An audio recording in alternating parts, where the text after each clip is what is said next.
우리 찬양팀 또 수고했습니다. 한 주간 열심히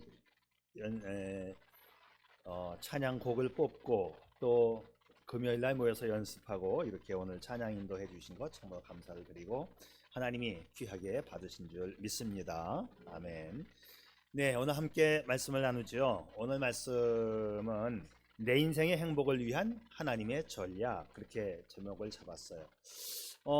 하나님께서는 우리 인생의 행복을 위해서 어떤 전략을 가지고 계실까? 네, 사실 하나님이 작전을 쓰신다, 전략을 쓰신다, 사실 하나님께는 어울리는 단어는 아닙니다. 하나님은 세상을 창조하셨고 만왕의 왕이신데 하나님이 그냥 하시는 일은 다 선하신 일이고 하나님은 아름다운 결과를 늘 가져오시는 분이십니다. 자, 그러나 하나님께서 아름다운 계획과 아름다운 결과를 위해서 전략과 전술을 우리에게 보여주시는 거예요. 그래서 우리 측에서 보게 되면 하나님이 이렇게 하셨구나 라는 것을 좀 보겠다, 그런 말씀이지요. 그래서 하나님이 쓰시는 이 전략과 전술 참 중요한데요. 오늘은 좀 역사 얘기를 좀 한번 해보려고 해요. 이 전략과 전술이 뛰어난 장군 이순신 장군의 이야기로 시작을 해볼까 합니다. 우리 이순신 장군은 23전 23승 무패의 전략가 이순신이었어요. 3대 대첩이 유명한데 그 중에 오늘은 한산 대첩을 소개해 보려고 합니다. 한산 대첩을 하깃진 전법, 하깃진 전술로 대첩을 이루었다, 그렇게 말을 하거든요. 하깃진이라는 말은 학이 날개를 펼친 모양, 그래서 이렇게 반원 모양으로 둥그렇게 적을 포위해서 공격을 했다, 그런 뜻입니다. 그래서 하깃진 전술이 바로 한산 대첩이었어요.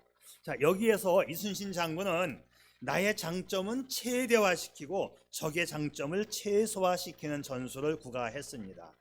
바다의 그 통로가 좁은 곳에 왜군이 정박해 있다고 하는 사실을 정보를 입수를 했어요.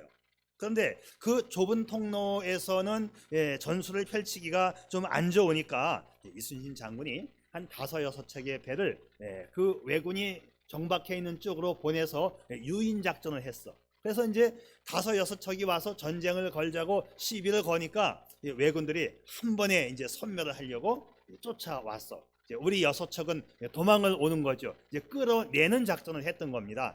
그래서 끌어내서 온 곳이 어디냐 하면 바로 넓은 장소인 한산도 앞바다. 이 한산도 앞바다에 왔을 때 이제 미리 계획되었던 하깃진 전술을 이제 사용했던 것이죠.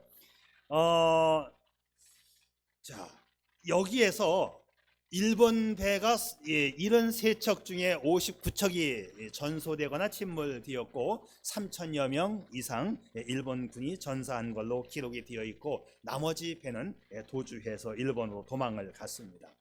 자, 이순신 장군이 하깃진 전술을 사용한 이유가 있어요. 조선의 배, 우리나라 배는 속도는 느린데 방향 전환이 빨라요. 요리조리 방향 전환이 빠르고 배가 흔들림이 없이 안정감이 있어요. 자, 반면에 일본 배는 속도는 빠른데 방향 전환이 늦어. 속도는 빠른데 방향 전환이 느리고 안정감이 없어요. 자, 이 차이점이 뭐냐? 자, 이 차이점이 우리나라 배는 판옥선이라고 불러요. 이게 판때기 위에 집을 지었다. 이렇게 널판지 위에 집을 지었기 때문에 배가 귀뚱거리지가 않아요. 바닥이 편편하니까. 그래서 대포를 뻥 하고 쏘면 배가 이렇게 흔들리거든요.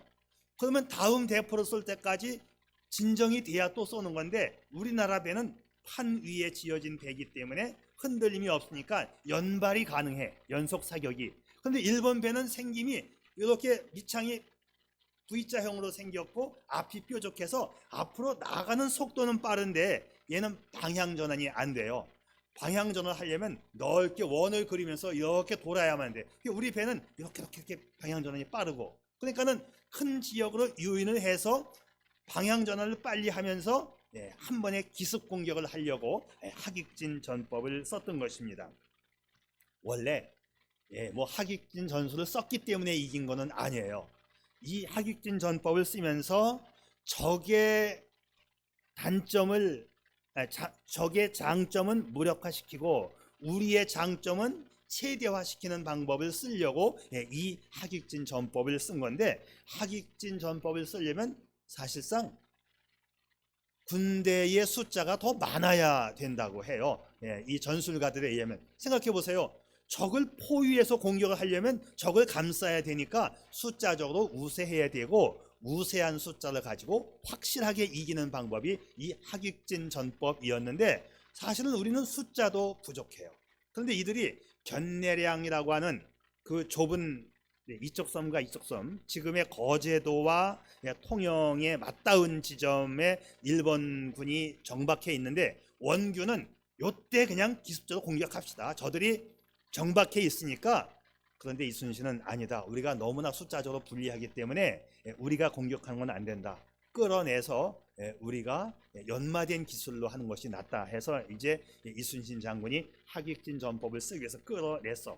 자, 우리는 한산도 앞바다에서 이미 훈련을 했기 때문에 적의 모습을 보면 거리가 저건 300m다, 요건 200m, 그 지형과 해류와 거리를 정확하게 우리는 계산할 수가 있고, 우리는 포를 연속해서 쏠 수가 있으니까 이 전법을 쓰는 것이 좋겠다 해서 이 전법을 썼고, 그래서 한산 대첩을 통해서 이제 전승을 또 거두게 됩니다. 자, 전략과 전술이 중요한 것은요, 모두가 공감하는 바입니다. 그래서 이순신은 23전 23승을 이루게 되었어요. 자, 우리가 더 불리했음에도 불구하고 우리의 장점을 최대화해서 전쟁을 승리로 가져왔던 이순신 장군. 그렇다면 우리의 인생도 전략과 전술이 능한 누구에게 맡겨야 하지 않을까요? 네, 전지전능하신 하나님께 맡기는 것이 바로 타당합니다. 왜냐하면 하나님은 세상을 창조하셨고, 그래서 세상의 구조와 원리를 하나님은 아셨고, 또 하나님은 우리의 장점과 단점을 아십니다. 그래서 하나님과 함께하는 인생은 승리와 행복이 보장된 인생이고, 하나님 없이 사는 인생은 패배와 불행이 예견되는 인생인 것이지요. 제가 지금까지 설명했던 이 하객진 전법의 그림을 보여드릴게요. 인터넷에서 찾아보니까 글이 이거 한 장씩 넣으라고 했던 건데 안 보이시나요? 보이시나요? 글씨가. 네. 저 이제 왼쪽에 있는 게 이제 인터넷에서 가져온 그림인데, 저렇게 가운데 모여든 것이 일본 배고 둥그렇게 포위를 한 것이 학의 날개처럼, 그게 이제 우리나라 조선의 군대라는 뜻이에요. 근데 저게 어디에서 벌어진 거냐 하면 저 지역이 우리 옆에 있는 건 제가 그림을 그렸어요. 오케이, 이렇게 생긴 거고요. 이렇게 하려면 이 그림상으로 보면 우리나라 숫자가 많은 것 같지만 사실은 우리나라 숫자가 턱없이 부족했어요. 그런데 정확한 명중률, 계속해서 포를 쏠 수 있는 그 장점을 가지고 있었기 때문에 질 수도 있는 건데 이 방법을 썼던 것이고, 여기 그림을 한산도가 도대체 어디야 할 것 같아서 제가 이제 그림을 그렸어요. 이 지도 아시겠죠? 네, 부산이 있고 부산 밑에 진해가 있고, 부산과 진해 사이가 그 유명한 가덕도입니다. 부산과 진해 사이에 가덕도가 있고, 진해에서 조금 정확한 남쪽은 아니고 남서쪽으로 내려오면, 이 섬은 제가 일부러 크게 그렸습니다. 거제도와 통영이 만나는 지점에 빨간 점점점 모여 있는 데가 거기가 일본 애들이 이제 진을 치고 있었던 장소. 그런데 거제도와 통영 사이가 아주 좁아요. 한 200m밖에 안 돼요. 지금은 거제대교가 놓여져 있는 지역입니다. 거기서는 전쟁을 펼칠 수가 없으니 원규는 이때 그냥 칩시다 했고, 이순신은 안 된다, 우리가 너무나 숫자적으로 전력상 부족하다. 그래서 한산도 앞바다 쪽으로 끌어내린 거예요. 그러니까는 우리나라 육지에서 더 멀어지는 쪽으로 이제 끌어내린 거죠. 화살표를 따라서 일본군이 이제 유인 작전에 말려서 끌려왔고, 한산도 앞바다 옆에는 미륵도가 있는데 거기에서 이제 이 하객진 전법이 이루어진 거예요. 자칫 잘못하면 질 수도 있는 것인데, 아주 정확한 조준 실력과 계속된 연발, 그리고 우리는 활을 잘 쏘았어요. 가까이 왔을 때는 활로, 멀리에 있을 때는 포로, 이렇게 해가지고 이겼어요. 그래서 나머지 몇 척은 미륵도 쪽으로 해서 도망을 갔기 때문에 전부 79척을 잡아내지를 못했다라고 조선실록에 기록이 되어 있더라고요. 자, 그런데 말이죠. 우리 인생에서 중요한 것은 하나님께서 우리 인생의 승리를 위해서 우리 인생의 감독이 되시고 코치가 되어 주셨다라고 하는 거예요. 우리 인생을 이끌어 주시는 장군이 되셨다 이 말입니다. 좋은 선생님, 훌륭한 코치에게 지도를 받는 것은 성공을 위한 지름길이 될 수 있습니다. 하나님께서는 우리 인생의 행복을 위해서 우리 인생의 코치가 되시려고 우리를 찾아오셨어요. 여기에 우리 인생의 승리가 또한 행복이 보장되어 있는 것입니다. 우리가 한평생 인생을 살아가지만 행복한 삶을 살 수밖에 없는 그 이유, 하나님이 우리를 찾아오셨기 때문입니다. 자, 하나님이 우리를 찾아오셨다. 이것이 하나님의 전술 제1번입니다. 하나님의 위대한 전략 가운데 가장 위대한 전략이 있다면 그것은 하나님께서 나를 찾아오시고 나를 선택하신 것입니다.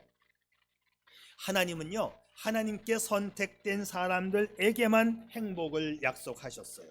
오늘 본문에 보니까 예레미야에게 이렇게 말씀하십니다. 내가 너를 모태에 짓기 전에 너를 알았고 네가 배에서 나오기 전에 너를 성별하였고, 너를 알았고 내가 너를 성별하여 불렀다. 여러분, 오늘 우리가 하나님 앞에 나와서 예배 드리는 것, 이렇게 존귀한 자가 되어 선택받은 것, 하나님이 나를 뽑아주신 것 때문입니다. 전적인 하나님의 사랑이고 전적인 하나님의 은혜인 것이지요. 나를 얼마나 사랑하셨으면 이처럼 하나님의 귀한 자녀로 삼아주셨을까요? 내가 하나님께 선택되어서 예수를 믿게 된 순간부터 나는 존귀한 자가 되었습니다. 예수님께서도 많은 사람들 가운데에서 12명의 제자를 선택하시고 분명한 확신을 심어주십니다. 너희가 나를 택한 것이 아니라 내가 너희를 택하여 세웠다. 그렇습니다. 주님께서는 저와 여러분 말할 수 없는 은혜로 사랑하시고 오늘 초청하여 이 자리에 오게 하신 줄 믿습니다. 오늘 여러분이 예수 믿게 된 것은요, 하나님의 지극한 사랑이고 은혜이고 선택입니다. 하나님이 나를 창조하셨고 또 사랑하시기 때문에 선택하여 오늘 이 자리에서 예배를 드리게 되는 것이지요. 오늘 이 아침 우리 모두 이 놀라운 사실에 감격할 수 있기를 축복합니다. 그렇습니다. 내가 선택되었다는 것은요, 내가 축복받기로 선택된 것이고 내가 사랑받기로 선택되었으며 크게 쓰임받기로 선택된 사람이에요. 나는 인생 여정의 그 어떠한 악천후 속에서도 승리자가 되도록 이미 선발된 사람입니다. 나는 이미 행복하게 살기로 확정된 사람이에요. 이 사실을 믿으시기를 축복합니다. 자, 이런 재미있는 말이 있습니다. 우리나라 사람들은 선택받은 민족이다, 이런 말인데요, 우리나라 기독교 초창기 때 언더우드 선교사 부인 홀튼 여사께서 이 땅에 처음 와서 조선 사람이라고 부르는 걸 보면서 깜짝 놀랐대요. 그리고 이 나라는 된다, 선교의 확신을 가졌다는 거예요. 자, 조선 사람? 이 나라 사람들이 조선 사람들이라고? 네, 조선이라는 말을 영어로는 미국 사람들은 발음을 조선이라고 하면 잘 못하고 초선 이렇게 말해요. 초선이 뭔지 아세요? 그게 선택이라는 뜻이에요. 초선 people? 조선 사람?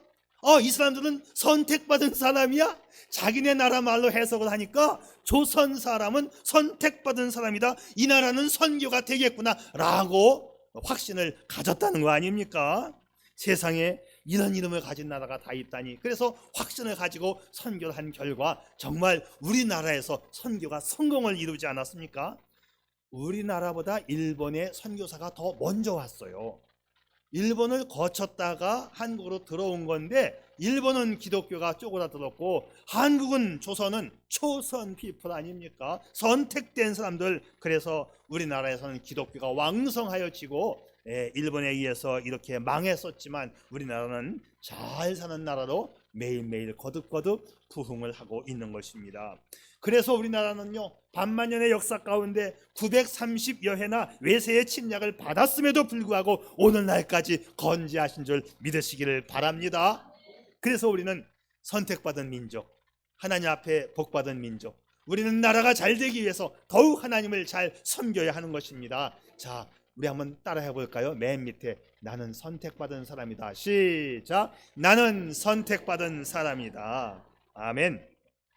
하나님께서 나를 행복한 사람으로 만드시기 위하여 나를 선택하셨다. 이것이 하나님의 작전 1호입니다. 여기에 우리 행복이 보장되어 있는 것입니다. 두 번째, 하나님의 작전 두 번째, 하나님은 나와 함께하여 주십니다. 내 인생의 행복을 위한 두 번째 전략은 하나님께서 함께하여 주신다. 하나님은요, 나를 선택한 걸로 끝나지 않고 나와 함께 영원히 함께 하시겠다고 약속해 주셨어요. 성경에 나와 있는 수많은 위인들의 삶이 성공적이었던 그 이유는 하나님께서 그들과 함께하여 주셨기 때문이지요. 여호수아가 가나안을 정복하고 성공적인 인생을 살게 된 최대의 비결은 하나님의 동행하심이었습니다. 요셉 우리 설교 많이 했지. 요셉이 죄수복을 입고 감옥에서 복역 중일 때에도 하나님은 옥중까지 신방을 오셨습니다. 요셉의 형통의 비결에 대해서 성경은 이렇게 말합니다. 여호와께서 요셉과 함께 하심으로 그가 형통한 자가 되었다. 다니엘이 사자굴에 들어갔을 때에도 하나님이 지켜주셨고, 다니엘의 친구들이 극렬히 타는 풀무불 가운데 들어갔을 때에도 하나님이 함께하여 주시니까 머리털 하나 상하지 않았다라고 성경은 기록하고 있습니다. 다윗의 인생이 형통케 되었던 것은 하나님께서 다윗과 함께하였기 때문이지요. 성경은 말합니다. 다윗이 어디를 가든지 여호와께서 이기게 하시니라.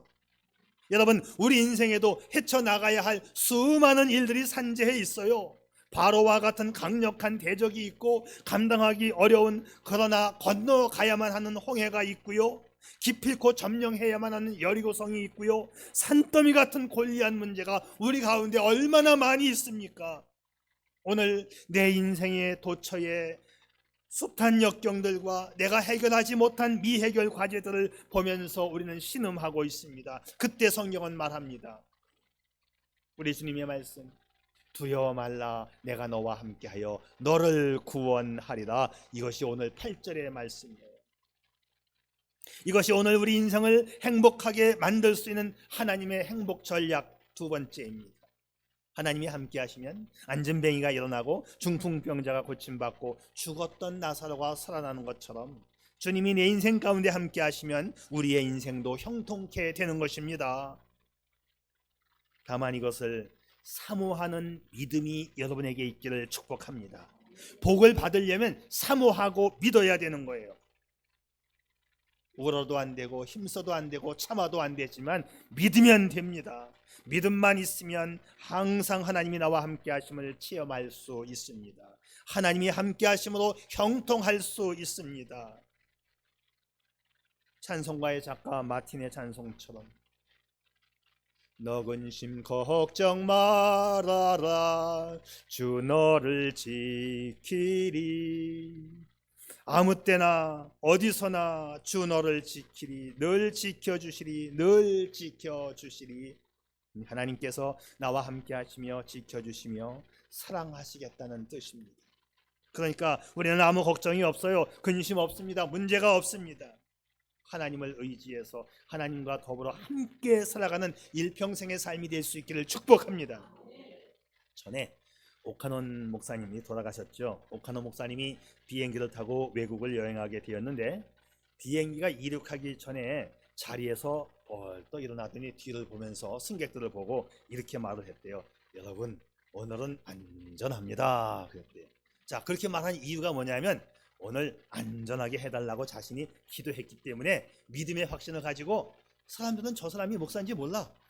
아는 사람은 알겠죠. 유명하니까. 그런데 괜히 뻘떡 일어나더니 여러분, 오늘은 안전합니다. 그리고 그냥 앉았답니다. 그리고 안전하게 미국을 가고, 이제 일을 마치고 다시 한국으로 이제 오기 전에 다시 이제 비행기가 또 뜨려고 하는데, 오늘도 이 말을 해야지 하고 일어나서 이렇게 이제 말을 하려고 보니까 승객들 가운데 스님이 한 분 앉아 있더래요.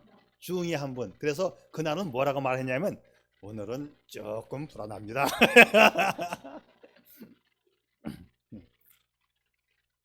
여러분, 주님만 계시면 문제가 없습니다. 다만 주님 떠나가지만 않으면 되는 거예요. 주 떠나가시면 내 생명 헛되네. 기쁘고 기쁘도다 항상 기쁘도다. 나 주께 왔사오니 복 주옵소서. 오늘 말씀은 우리에게 이 확신을 주십니다. 너는 두려워 말라. 내가 너와 함께하여 너를 구원하여 주겠다. 하나님의 약속이십니다. 두 번째 전략, 나와 함께하여 주시겠다. 영국의 빅토리아 여왕이 세운 양로원에 나이 많은 할머니가 계셨어요. 어떤 사람이 여왕이 할머니를 종종 방문합니까? 하고 묻니 할머니가 그렇다라고 대답을 했어요. 그러면 왕 중에 왕이신 예수님께서도 할머니를 종종 방문한 일이 있습니까? 물었어요. 근데 할머니는 무슨 말입니까? 나는 예수님 신방 안 받아요.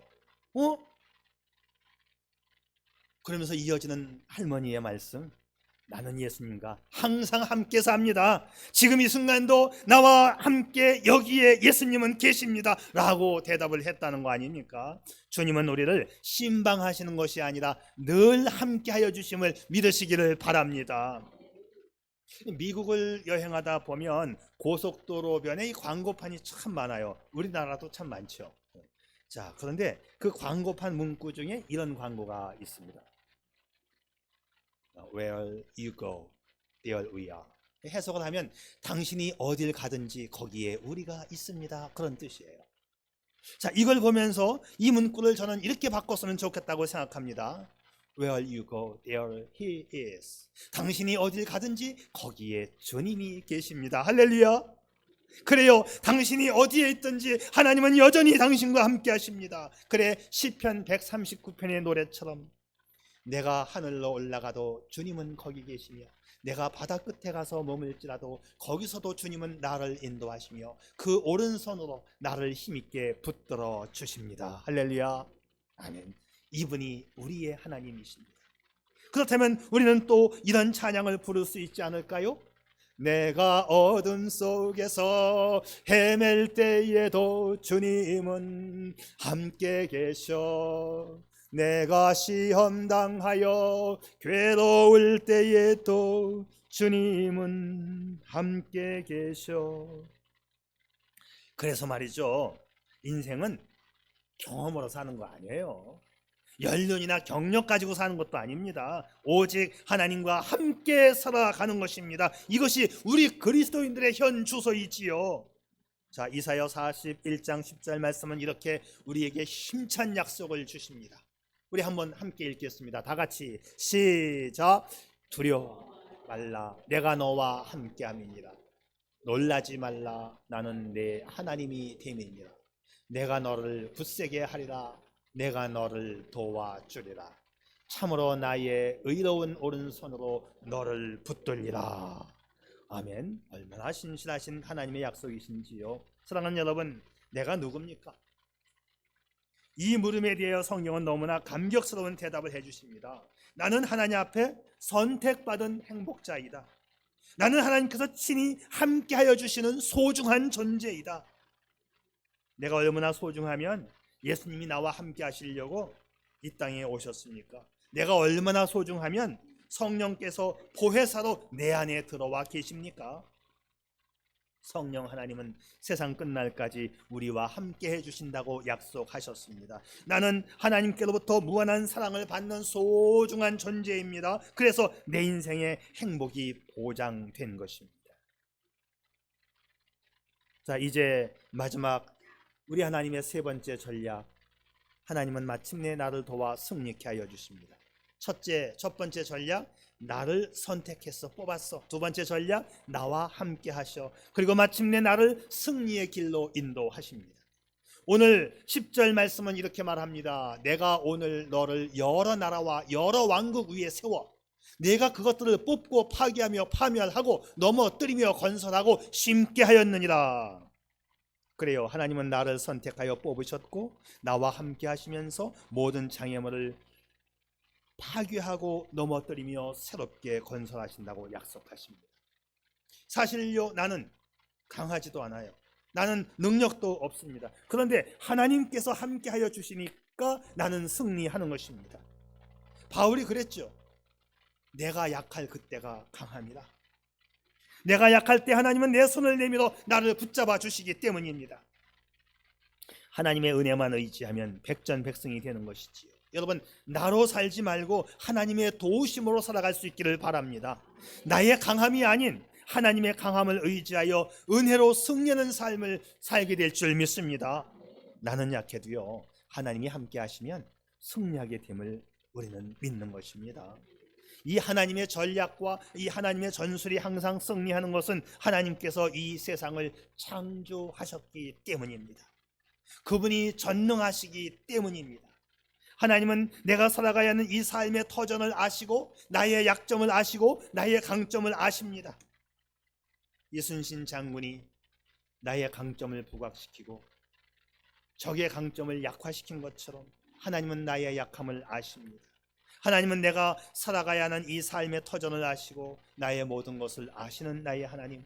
하나님은 나를 가장 최적의 상황으로 인도하시고 거기서 나의 약점은 감추시고 나의 강점은 극대화하여 나를 백전백승의 승리자로 인도해 가시는 것이지요. 그래 하나님께서 내 인생에 함께 하실 때 나는 승리자가 되고 행복자가 되는 거예요. 이것이 하나님의 전술이고 전략입니다. 세계적인 베스트셀러인 뿌리라고 하는 소설의 작가 알렉스 헤일리의 집을 친구가 방문을 했습니다. 사무실에 들어가 보니까 거북이 한 마리가 높은 담장 위에 올라가 있는 그런 그림을 걸어놓고 있었어요. 그 친구가 그 그림을 보면서 아이, 자네 명성에 이 웬 거북이야, 어울리지 않는다. 자네는 아주 명석하고 민첩한 두뇌를 가졌는데 그리고 명성도 대단한데 저 느릿느릿 가는 거북이를 왜 걸어놓은 거야? 그때 알렉스 헤일리가 이렇게 대답을 해요. 볼품없는 사진이지만 나에겐 아주 소중한 사진일세. 느릿느릿 걸어가는 이 거북이가 어떻게 담장 위에 올라가겠는가? 분명히 누군가가 도와주었기 때문에 저 담장 위에 올라가 앉아 있는 거지. 나는 저 사진을 볼 때마다 배우는 게 참 많아. 나같이 부족한 사람이 이 자리에 오게 된 것은 내 힘으로 올라온 것이 아니라 누군가가 나를 도와주었기 때문이라고 생각하니까 말이야. 오늘 하나님 말씀하십니다. 너희가 나를 택한 것이 아니야. 내가 너희를 택하였다. 내가 너를 지명하여 불렀다. 그리고 너는 내 것이다. 여러분, 주님이 부르시는 그 음성이 들리시나요? 그리고 그 음성을 믿으시나요? 주님은 당신을 택하시고 부르셨으며 한 번도 당신을 떠나가신 일이 없습니다. 하나님은 나를 선택하셨고 나와 함께 하시니 백전백승이지요. 하나님께서 나를 선택하셨다는 것보다 더 큰 영광은 없습니다. 자, 우리는 선택받았으니 이제는 선택받은 이 모습 이대로 똑바로 주님 따라가는 것입니다.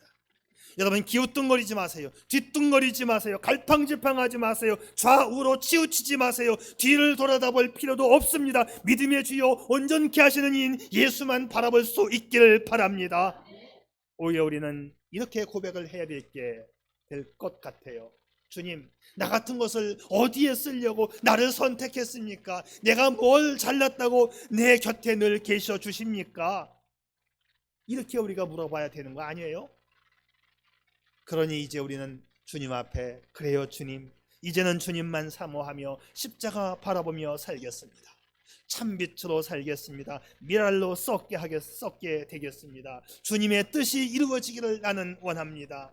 다만 하나님의 빛나는 영광 속에 내가 선택된 것을 감사하면서 이 고백 속에 행복한 인생을 위하여 주님과 더불어 함께 내 인생 펼치겠습니다. 이런 고백과 함께 나머지의 인생을 살아가는 복된 여러분 되시기를 축복합니다. 네, 기도하지요.